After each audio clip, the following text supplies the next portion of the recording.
What's up, community? Just Jeremy here for another episode of Art of Life Homestead. Today I'm going to take y'all on a walk around the property. I've got my troll on my back and I'll have a pack of dingoes to go with. But the idea is to just kind of show you what we've done with the portion of our property and give you an idea of what is to come, and to kind of talk about the idea of land ownership versus stewardship. It's something that I've thought a lot about, and especially as things continue to get stranger and stranger out in the world at large, I keep looking into ways to protect our space. And when I say protect, I don't mean from like marauding invaders or dystopian Mad Max types. I mean from overreaching governments and, I don't know, world institutions, perhaps even like the UN. But, you know, as to not get too weird and dive too deep, I'm going to flip this thing around and I will narrate as I walk and show you what we have here.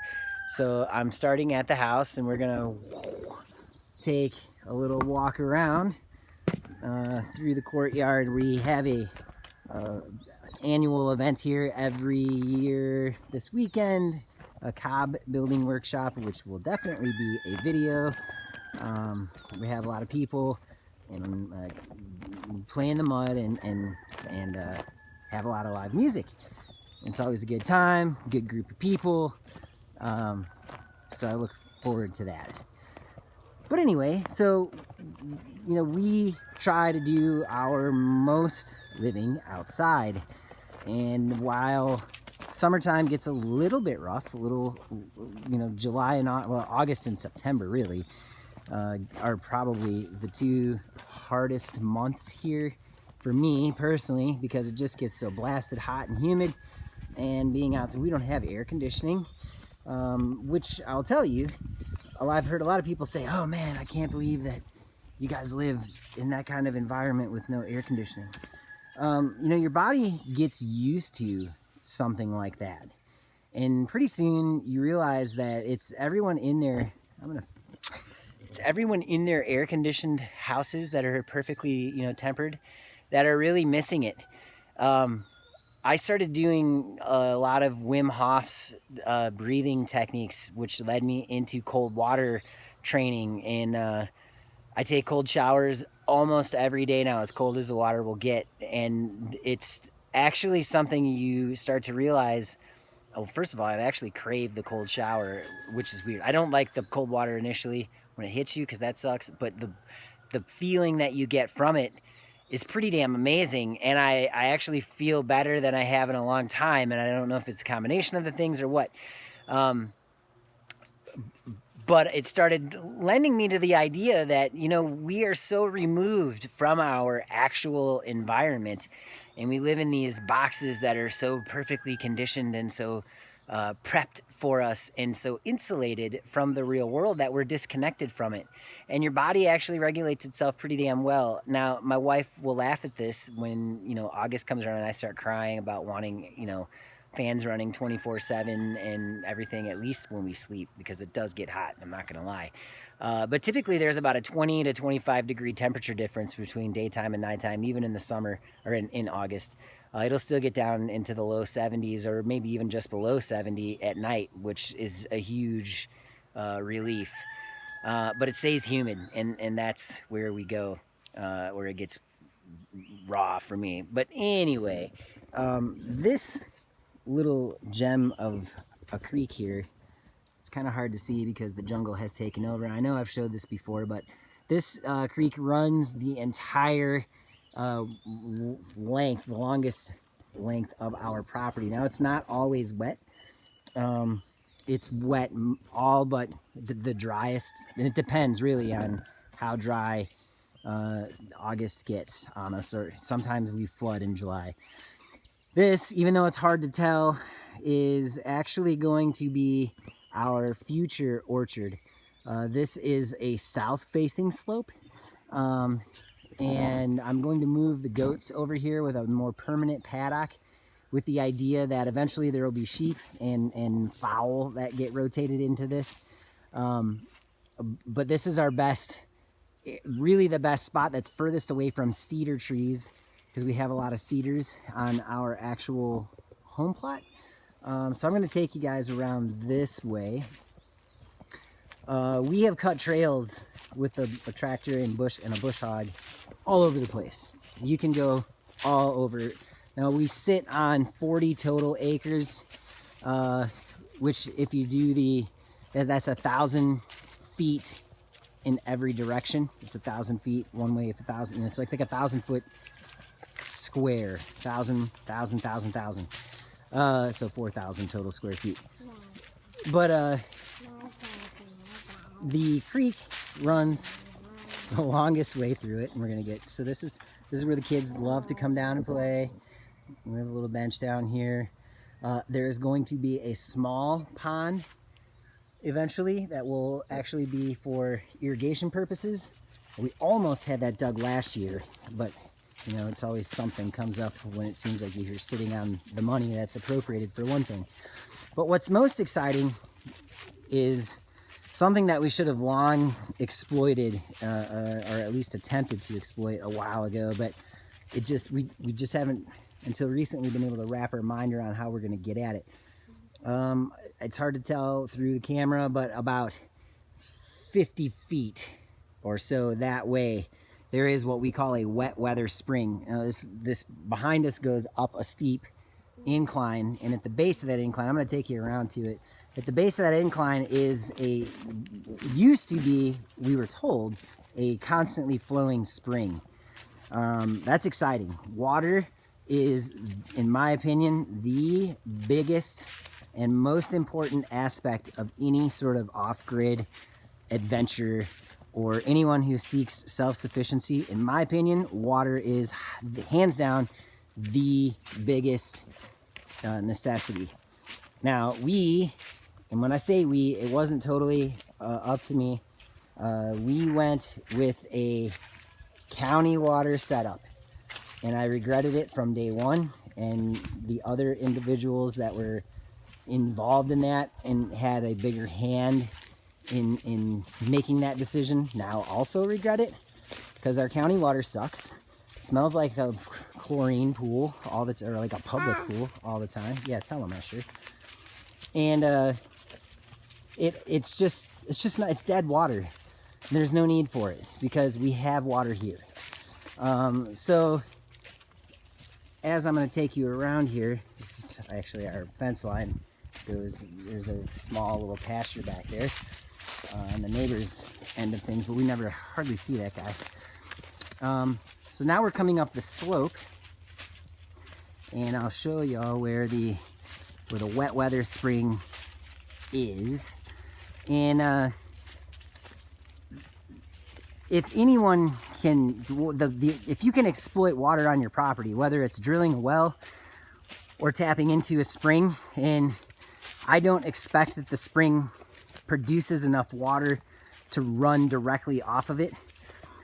So what our idea is to sink a new septic tank in here. So it'll be, obviously there'll be no sewage that ever goes into it. It'll be brand new. And we're gonna sink it in there, probably 1,000 gallons, maybe a 500 gallon. I'm not exactly sure yet. But we're gonna have this dug out, and assuming that there is water flowing here, and you'll see it's always wet down here, and you'll notice the green vegetation straight ahead, and it's always present, even in the winter once all the leaves and stuff are down. Now you'll see, right, if I don't fall down the hill, you'll see here, it's always wet. And after it rains, if you go down to this, you'll even notice that it bubbles from time to time.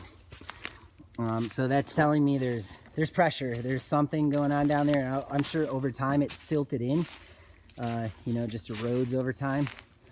But that's huge. That's a big deal for us, and it would make sense that there's water there because it's the lowest point on the property, and it's actually one of the lowest points around us for quite a while. And our ground composition here is a lot of gravel and clay and sand, so the water runs pretty quickly. we get a lot of rain here. I think our annual rainfall is nearly the same or even exceeds like the Pacific Northwest, the Washington, Northern Oregon area. And usually when it rains like yesterday. We got a little, what I would call a soaker. It was about a ½ inch in, whoa, I don't know, 30 minutes or so, because we're so close to the Gulf. When the rains come, man, they come. And that's the same with our storms. Our storms are usually pretty memorable as well. So anyway, now what we're doing is I'm actually walking east now. So our property basic, the way everything is oriented is our cabin faces directly north, and we're kind of dead center in the whole piece of property. So we're gonna follow Savannah here and go up into the back. But just to give you a pan, like, this is jungle. It never ceases to amaze me how much everything changes from the winter. Oh, bless you, buddy. You okay? Wow. From the winter to the summer.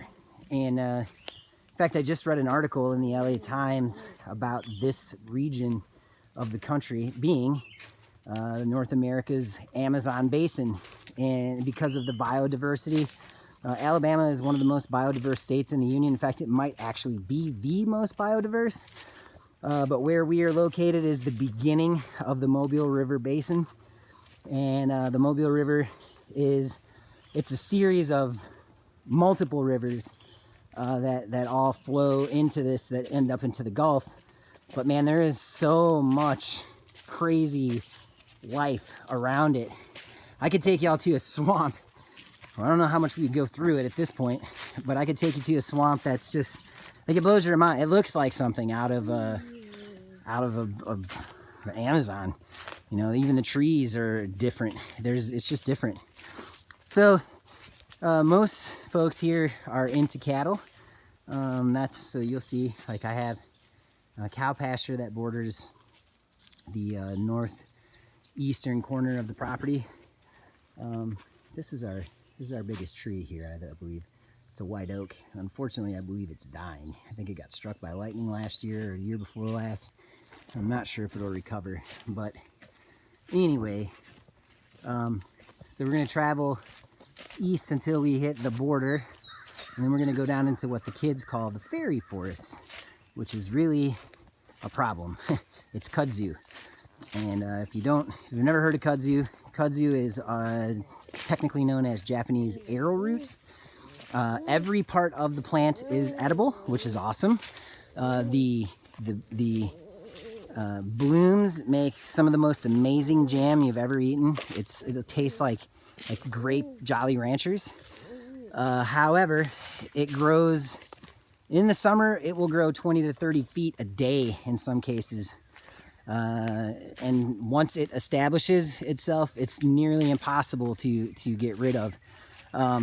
And one of the things that creates a problem here is this thick stuff you see right here is called Chinese. I don't know if it's Japanese or Chinese. It's some sort of Asian privet. It smells amazing, but it is quote unquote an invasive. Somebody brought it in as a hedge. It got away, and it reproduces like crazy. But it grows so thick that the kudzu will grow right across the top of it. So I'm going to show y'all some kudzu here. I had to actually, this was originally not here. I cut this path in here to serve as a timber break so that the kudzu did not get into our older growth timber, because we would never get it out. So this is kudzu right here. You know, the tender leaves you can pick and eat just as they are. They're really good, actually. They kind of taste like spinach. The root of it can be dried and used as a thickener, but it just overtakes trees and anything that it can get on top of. So we don't really want that. And actually, much to my chagrin, well, my original plan was You can see the taller trees behind us. That's sort of the edge of the property. The original plan was to actually have this bulldozed. Now that's me, the Western-minded man, thinking about how can I control and conquer nature. And my wife actually, you know, had true to form. She had a better idea, less destructive and dominating, but actually after putting it into practice in small areas, it would make total sense. We want to put goats back here. So the problem, well, the thing stopping us from doing that at the moment is all of the fencing required to do so. Goats require a good sturdy fence because they can escape anything and everything. However, with all of the forage that is available here, they could make short work of even as burly as this looks. If you gave 5 or 6 goats 2 months, they would have everything in here stripped of everything that a goat can reach. And then what's even better is they start to, especially with privet, they really like the bark of privet, so they start peeling the bark off. They'll leave all of the hardwoods alone. They'll leave the oaks alone. They will peel. These are sweet gum. This is a sweet gum tree. It's in the maple family. It grows really fast and then very prolific. There's tons and tons of them. It's not my favorite tree in the world, but hey, you know, like it's not, it has a purpose. But you'll see this burly vine there. That is kudzu. And I'll show you it down in the middle here where it gets real thick and crazy. But see, the kudzu is actually going up these oaks already. And it actually overtook one of our big ones in the corner over here too. But it came from the neighbor's pasture, you know, and it's not like his job or anyone's job or even within their scope to control it. And most people's attempt to control it involves like roundup and burning, and you know, like I'm not into all that. So anyway, now we're going down into what we call the fairy forest, which until one of the privet trees broke. And privet will grow into like a tree, not just a shrub. In fact, I'll show you one when we get down in here. This is one. So this right here, it's broken over now, but this deal is privet left on its own, which it grows really fast and it will get very big, but it's real brittle. It's actually a really dangerous thing to cut down with a chainsaw, especially when it gets big like that, because it is so brittle and it has a tendency to break in very unpredictable ways. But because the kudzu has gotten on top of it and weighed it down, it's started to break, and that's not good. But so this is not the origin of the creek I showed you.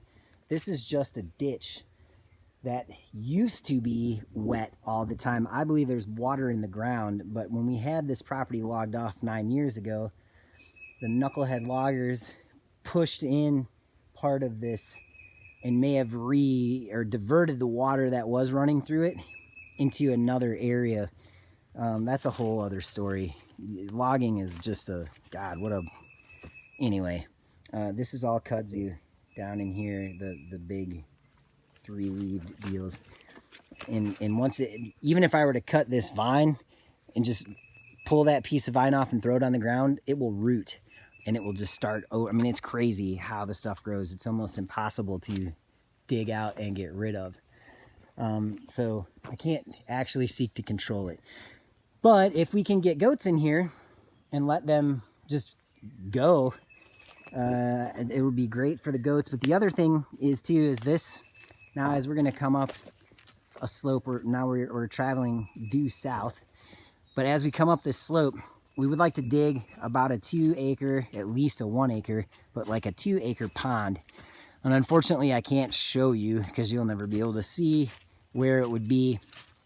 But with the lay of the land, it'll fit perfectly in in this spot down here. It'll be like a crescent moon shape. And I want to dig it as deep as we can actually have it dug. If we could get it 20 feet, that would be amazing.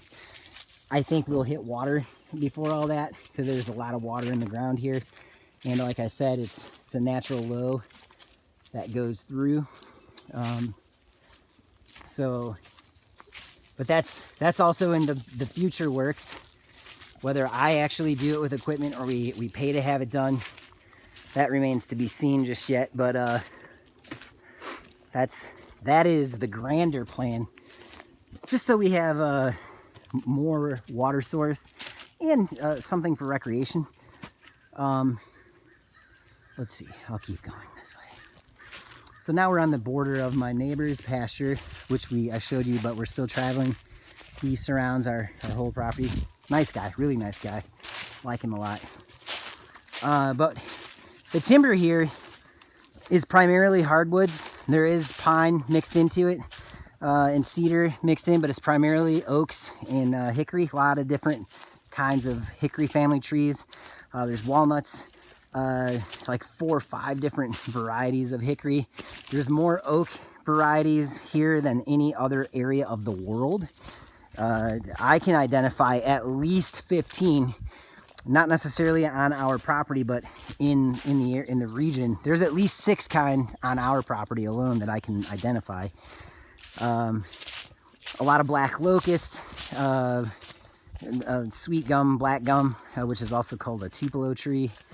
Makes great honey. Sourwood. There's like all kinds of crazy stuff here. Dogwood, which is a beautiful flowering tree.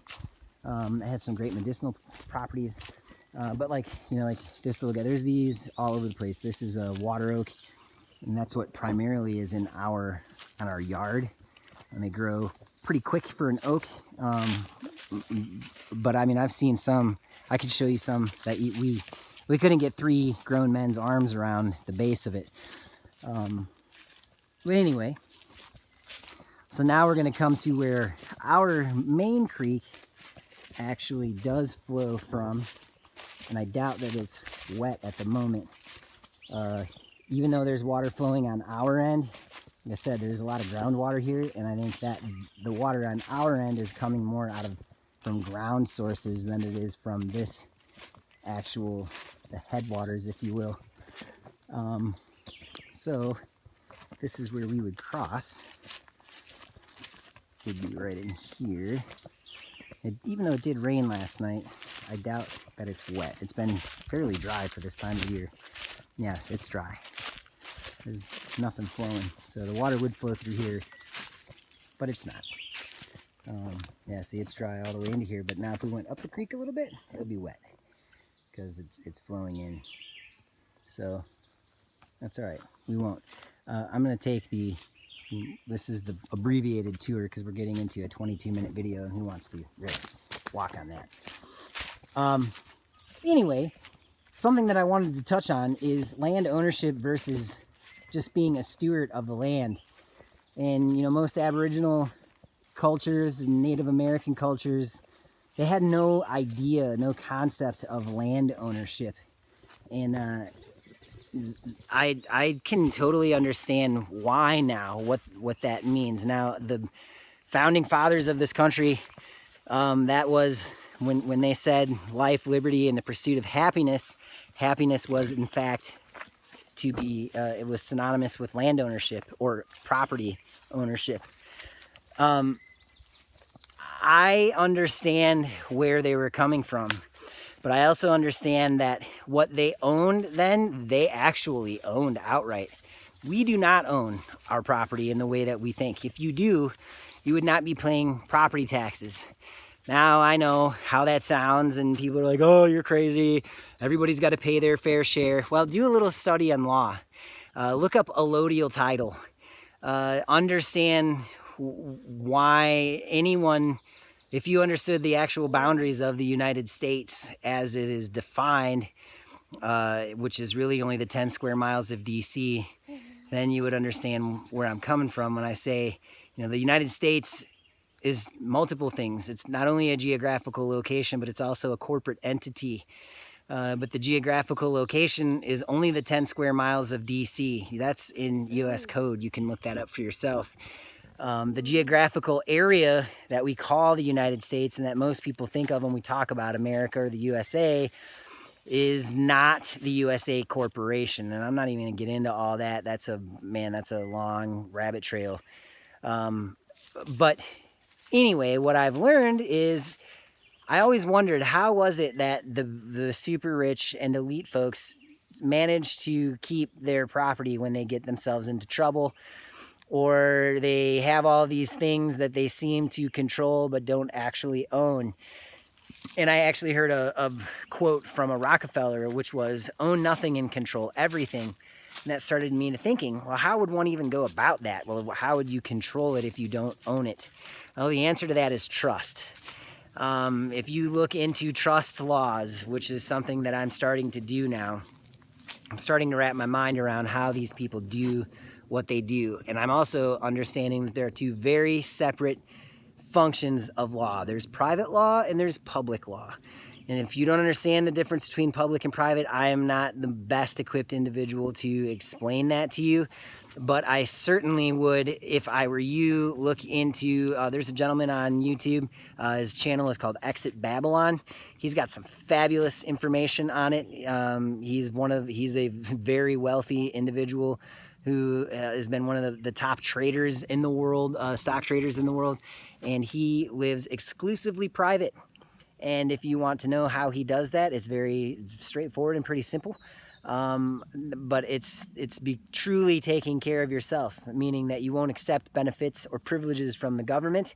You stand on your own, so you don't get stimulus checks and you don't get tax returns, but you also don't pay taxes in the same way.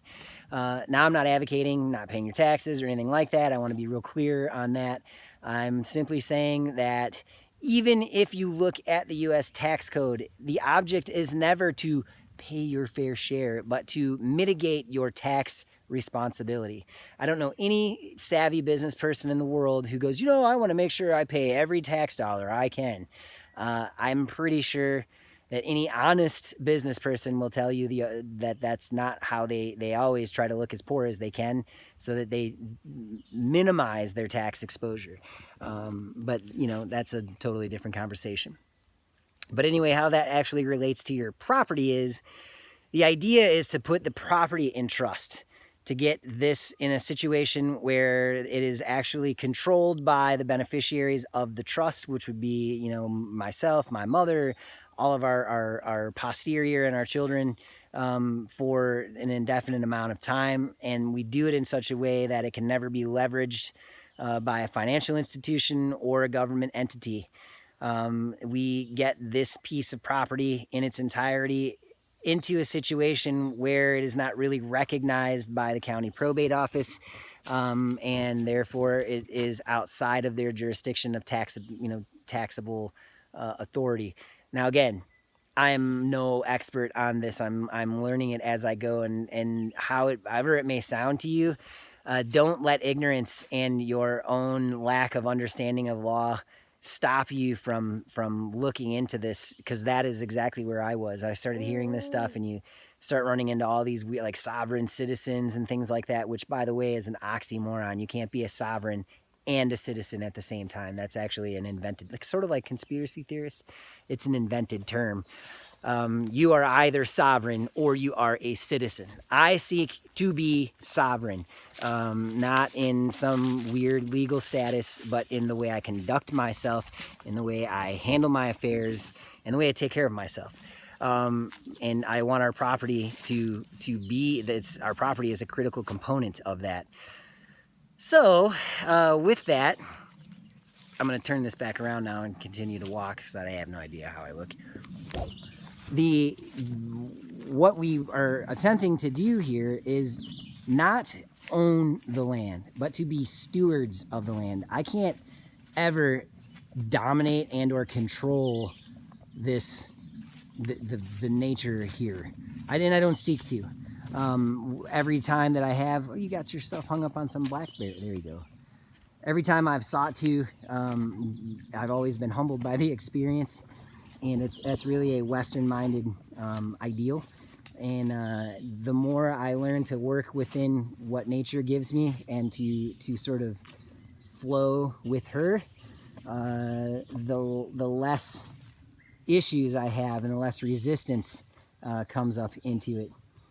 As a sort of side note and digression, this is where the knuckleheads pushed in what was once a actual ditch that I showed you guys in the fairy forest. You can see where it flows through the ferns here, and it used to flow into the main creek. It doesn't anymore. Anyway, Aboriginal cultures didn't understand the idea of land ownership. They were stewards of the land. They didn't take everything they could and lay waste to the land and rape it of its resources. They took what they needed and they left more than enough to ensure that the cycle continued. That's sort of what I'm trying to emulate here, and our family is trying to emulate here. It's one of the main reasons why when we chose our space, our plot for our home, that we didn't just take a bulldozer and, you know, like push off all the topsoil and level it all off so you had this big wide open area that you could, you know, build your house on. I look at folks who have done that, and I'm not knocking them. That was their choice, and, you know, they all had their own reasons. But, you know, you have no shade. You can't grow anything in it. All your topsoil is pushed up into a pile in your backyard. And it's hot, it's arid. It doesn't yield the kind of place, the sort of oases that we have started to cultivate in our space, where there's always shade. There's always some little spot that you can go and beat the heat and even, you know, sit down by the creek and get a little bit of cool moisture off of it. And that's, you know, that's just, again, that's a little different approach. But I don't want to teach my kids that it's all about owning. It's not about owning. It's about controlling this space in a way that keeps it as natural and as and gives back to it. I want to be buried here. I don't even want a headstone, man. Plant a tree on top of me as far as I'm concerned. But I want, you know, there should be a connection to the land, not just this place that you know, have a house on and look to make money off of and run away from as quickly as possible in an effort to get to that, you know, that big house that you know, the dream house.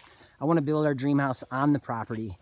I don't want to just keep flipping and moving and flipping and moving. I mean, we tried that, and while we didn't try it the way that, all right, we're back, and I know I'm getting long here, but I'll cut this off in 3 minutes. I know, you know, we tried that when we lived in Chicago, and it really just didn't work out for us. And there's a lot of reasons why that was the case. Part of it is, you know, our style of handling finances, if you will. But I learned that while that works, and there is certainly nothing wrong with people who make money on flipping houses and things like that, it's just not the way I want to go. I wanted to actually lay roots down. When we lived in Chicago, we were there for 7 years. We moved five or six times that we were there. It was insane. And I got so sick of the moving process that I don't ever want to ever do it again. And so, you know, now we're finally in a place that we don't have to ever consider doing that. We're really home now. And no matter what happens, like, this is where we are. And while there is a lot to be desired in our little town, if I want something better, then I should work on making it happen here. There's value in getting out and seeing the world. That there's no doubt in that, and no one could really make an argument for staying where you're planted. However, once you get out into the world and you see it and experience it, and you kind of get a broader perspective, you need to take that back to your hometown, and you need to make that hometown into something. Unless it's become something like a Chicago, the urban setting, and worse, the suburban setting, to me, has zero appeal, less than zero. In fact, it revolts me. And the last time that I went back to visit it, I couldn't get the hell out of there fast enough. Too much insanity and too much anger and just too much negativity. And I know that sounds like some hippy dippy bullshit, but when you have what I have, and the peace and solitude and calm everyday experience that we have here, aside from living in a small space with 6 people, 4 of them being children, there's nothing calm about that. But even still, there's something to that experience that there's nothing else like it. There really isn't. And so I think that even in suburban settings, you can get yourself into a space. And really, I think the ideal space is up to you. It certainly doesn't need to be 40 acres. This is almost too much for us, but it was family land, and so it is what it is. And our children will be able to expand out onto it. I think even 2 acres, is more than enough to make a space that you can interact with on a daily basis, that you can connect with, and that will actually connect with you. And there's tons of science to back up this idea of connecting with your property, your space. And I know we all look at plants as like these, sort of just things that are there. They're not aware, they're not sentient beings. They certainly are. And while we don't talk with one another the way I'm talking to anyone watching this, they do communicate with us, and they definitely communicate more than we ever thought was the case. There's so many great publications out there that are exposing this truth. Look into it yourself. I'm not even going to bother to get into The Secret Life of Plants, The Secret Teachings of Plants, anything written by Stephen Herod Bunner. There are tons and tons and tons of great resources out there that are showing that the way the Western idea of nature and everything is laid out is flawed at best. And while there is definitely science involved in it, it's a little more like scientism, the religion of science, and less like true science, which is just finding the truth no matter what, via a method. But anyway, I digress. I know this video has gone on long enough. And we are back to the bridge when we really only went around less than half of the property. I didn't even go up on the upper half. But it kind of gives you an idea of what we're working with here and sort of how we've laid things out. And you got a little conversation along the way. And the garden is sort of coming along now. They're starting to get some growth. But anyway, I hope that y'all enjoyed our little walk together, and if you like what we're doing, please hit like and subscribe and share the video if you want to. If not, that's cool. At some point we'll figure out how to make a real go at YouTube. But until then, we'll see you on the next one.